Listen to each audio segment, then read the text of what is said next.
السلام علیکم عشق سخن کے معزز دوستوں۔ ایک مرتبہ ایک بادشاہ نے اپنے وزیر کو آدھی سلطنت دینے کو کہا، لیکن ساتھ میں کچھ شرائط بھی عائد کی۔ وزیر نے لالچ میں آ کر شرائط جاننے کی درخواست کی۔ بادشاہ نے شرائط 3 سوالوں کی صورت میں بتائیں۔ سوال نمبر 1، دنیا کی سب سے بڑی سچائی کیا ہے؟ سوال نمبر 2، دنیا کا سب سے بڑا دھوکہ کیا ہے؟ سوال نمبر 3، دنیا کی سب سے میٹھی چیز کیا ہے؟ بادشاہ نے وزیر کو حکم دیا کہ وہ ان 3 سوالوں کے جواب 7 دنوں کے اندر اندر بتائے، بصورت دیگر اسے سزائے موت سنائی جائے گی۔ وزیر نے سوالوں کے جواب جاننے کے لیے ملک کے تمام دانشوروں کو جمع کیا اور ان سے سوالوں کے جواب مانگے، اور سب سے پہلے دنیا کی سب سے بڑی سچائی کے بارے میں پوچھا۔ انہوں نے اپنی اپنی نیکیاں گنوائیں، لیکن کسی کی نیکی بڑی اور کسی کی چھوٹی نکلی، مگر پھر بھی سب سے بڑی سچائی کا پتہ نہ چل سکا۔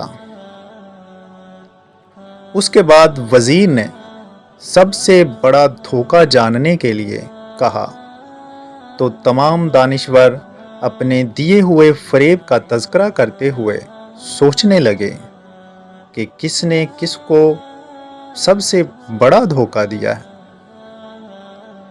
لیکن وزیر اس سے بھی مطمئن نہیں ہوا اور موت کی سزا سے بچنے کے لیے راہ فرار میں ہی عافیت جانی۔ چلتے چلتے شام ہو گئی۔ اسی دوران اس کو ایک کسان نظر آیا جو کھرپی سے زمین کھود رہا تھا۔ کسان نے وزیر کو پہچان لیا۔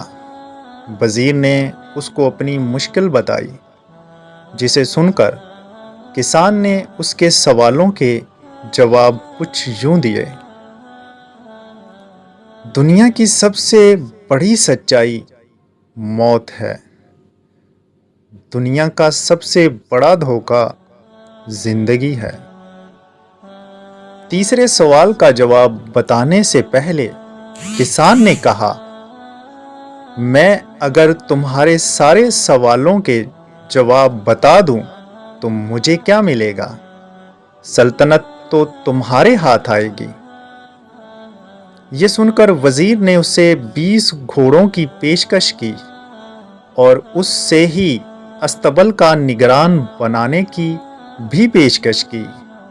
کسان نے یہ سن کر جواب دینے سے انکار کر دیا۔ وزیر نے سوچا، یہ کسان تو لگتا ہے آدھی سلطنت کا خواب دیکھ رہا ہے۔ چنانچہ تیسرے سوال کا جواب جانے بغیر ہی وہاں سے جانے کا ارادہ کر لیا۔ وزیر جانے لگا تو کسان بولا، اگر بھاگ جاؤ گے تو ساری زندگی بھاگتے رہو گے اور بادشاہ کے بندے تمہارا پیچھا کرتے رہیں گے، اور اگر پلٹو گے تو جان سے مارے جاؤ گے۔ یہ سن کر وزیر رک گیا اور کسان کو آدھی سلطنت کی پیشکش کی، لیکن کسان نے اسے لینے سے انکار کر دیا۔ اتنے میں ایک کتا آیا اور پیالے میں رکھے ہوئے دودھ میں سے آدھا پی کر چلا گیا۔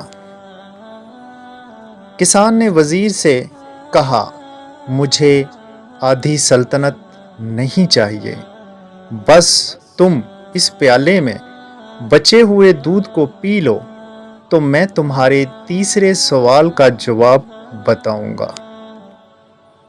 یہ سن کر وزیر تلملا گیا، مگر اپنی موت اور جاسوسوں کے ڈر سے اس نے پیالہ اٹھا لیا۔ وزیر نے دودھ پی کر کسان کی طرف دیکھا اور اپنے سوال کا جواب مانگا تو کسان نے کیا کہا؟ دنیا کی سب سے میٹھی چیز انسان کی اپنی غرض ہے، جس کے لیے وہ ذلیل ترین کام بھی کر سکتا ہے۔ امید کرتے ہیں کہ آپ کو ہماری ویڈیو پسند آئی ہوگی۔ مزید اچھی ویڈیو کے لیے ہمارے چینل کو سبسکرائب کریں اور بیل نوٹیفیکیشن کو دبانا مت بھولیں تاکہ لیٹسٹ ویڈیو آپ لوگوں تک پہنچتی رہیں۔ ملتے ہیں کسی اور ویڈیو میں۔ اللہ نگہبان۔